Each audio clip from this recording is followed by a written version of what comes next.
Bonjour et bienvenue dans cette nouvelle vidéo. Aujourd'hui, je vais aborder avec toi tout mon parcours, toute l'histoire liée à mon eczéma, à savoir quand est-ce que j'en ai eu et surtout à quel moment de ma vie j'ai eu des crises assez importantes au niveau de ma peau. Tout commence au collège, en 5e, donc j'ai 12 ans à cette époque. C'est la première fois de ma vie que j'ai de l'eczéma et à ce moment-là, j'ai de l'eczéma uniquement dans la pliure des bras. Alors c'est très léger, ça me gratte rapidement. Je sais également que j'ai une petite dépigmentation de la peau au niveau des plaques d'eczéma. Et à l'époque, le premier réflexe qu'on a eu avec mes parents, ça a été de consulter un dermatologue. Et le dermatologue m'a donné du coup de la cortisone à appliquer. J'ai appliqué la cortisone et très rapidement, les plaques sont parties, ont totalement disparu. Et aussi loin que je me souvienne, je n'ai plus du tout eu d'eczéma pendant toutes mes années collège. Donc vraiment juste au niveau de mes pliures de bras et après c'est totalement parti avec la cortisone. Par la suite, je suis rentrée donc au lycée. En seconde et première, je n'ai pas eu d'eczéma, mais par contre, arrivée en terminale, j'ai eu une énorme crise d'eczéma et je m'en souviens très bien. C'est marrant parce que c'était pas au moment du bac, mais c'était au moment du bac blanc. Et j'ai eu cette fois-ci de l'eczéma donc dans la pliure des bras, c'était revenu mais des plaques un peu plus grosses.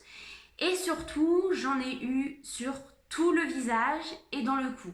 À savoir que dans le cou, c'était rouge et ça grattait, comme sur les pliures des bras, mais au niveau du visage, c'était plein de petits boutons couleur chair. Ça me grattait pas spécialement, mais ça a été détecté, du moins par le médecin que j'ai consulté, comme étant une plaque d'eczéma qui était liée au stress. Alors attention, il y aura une vidéo là-dessus. L'eczéma, c'est pas que le stress. Faut arrêter de dire que oh mais tu fais de l'eczéma, mais tu es un peu trop stressé. Non, il y a aussi un terrain génétique, il y a aussi un terrain qui est dû à l'alimentation, mais bon, c'était une petite parenthèse, on en reparlera. Il faut savoir que le médecin que j'ai consulté à ce moment-là ne m'a pas prescrit de cortisone, mais m'a prescrit donc de l'homéopathie. Et j'ai pris du coup le traitement homéopathique et c'est parti relativement rapidement. Je pense que ça a été aussi une poussée liée au fameux bac blanc, mais globalement après j'ai plus du tout eu d'eczéma pendant toute mon année de terminale.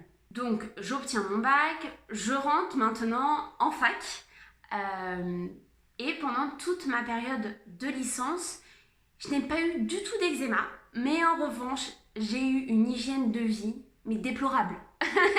C'est-à-dire que, et pourquoi je t'en parle maintenant, c'est parce qu'il y a un lien hyper important entre l'hygiène de vie et l'eczéma.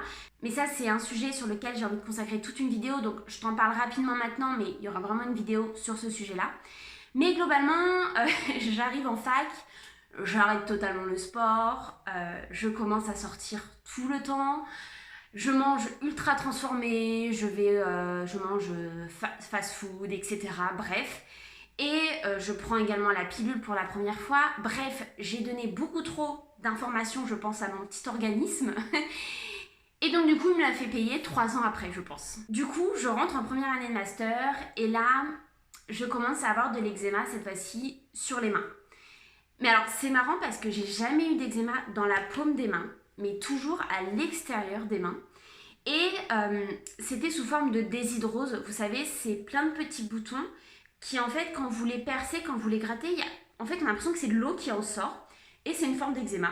J'ai consulté mon médecin de l'époque et donc du coup, il m'a donné cette fois-ci de la cortisone que j'ai appliquée. Et globalement, encore une fois, c'est parti hyper vite. De toute façon, qu'on se le dise, la cortisone, c'est magique. C'est magique, mais sur une très courte durée. Bref. Je pense que vous allez vous rendre compte au fur et à mesure de mes vidéos que je suis anti-cortisone. Mais bon, encore une fois, chacun son choix et ne te culpabilise pas si tu n'arrêtes pas la cortisone, d'accord? C'est encore une fois, c'est des messages de prévention que je veux te faire. Mais tu l'auras compris, moi je suis anti-cortisone. Depuis tout ce qui se passe là, ça va pas. À la suite de ma première année de master, je décide de me réorienter et je commence du coup un BTS et j'enchaîne également avec un diplôme d'état. Donc je réenchaîne avec 3 ans d'études. Il faut savoir que pendant ces 3 ans d'études-là, il n'y a pas une seule fois où je n'ai pas eu d'eczéma sur les mains. Tout le temps, j'avais de l'eczéma. Alors, je mettais la fameuse cortisone qu'on m'avait prescrite. ça ne partait pas, je retournais chez le médecin, il me redonnait de la cortisone, pas forcément en plus fort dosage, hein, c'était toujours le même dosage et la même application, mais ça ne partait pas, j'avais tout le temps de l'eczéma et ce qui était marrant, c'était que sur les mains. En diplôme d'état, donc en 3e année d'études, un matin de stage, je me réveille avec mes 2 œdèmes aux yeux. Et là, je me dis, wow, qu'est-ce que c'est que ça? Bon, sur le coup, je prends un peu peur dans la glace. Et en fait, je vais consulter mon médecin. Il me dit, ah, mais ça ressemble à une allergie de contact. Il faut savoir que j'ai un terrain assez allergique et assez réactif. De toute façon, quand on a de l'eczéma, on a quand même une sensibilité à l'environnement. Hein. Parce qu'en 5e, petit retour en arrière, en 5e, quand j'ai eu mes plaques d'eczéma, parallèlement, on a vu un allergologue. Et à l'époque, enfin, je le suis toujours, on a décelé chez moi une allergie aux acariens, au pollen et au bouleau. Et donc du coup, je me réveille ce fameux matin-là avec mes 2 œdèmes assez costauds.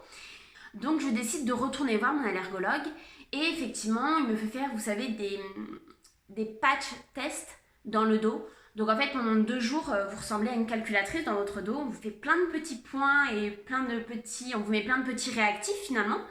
Pendant 2 jours, vous ne pouvez pas vous laver le dos ni rien et oh, mais ça gratte. Parce qu'évidemment, si ça gratte, c'est que vous avez une réaction allergique, mais c'était... Vous voyez ou pas dans le livre de la jungle, là, je crois que c'est Balou qui se gratte le dos, mais c'était ça, je prenais une règle, mais c'était horrible. Suite à ces patch tests, on se rend compte qu'effectivement, j'ai une allergie, enfin j'ai 3 allergies. J'en avais déjà 3, mais maintenant j'en ai 6, c'est super.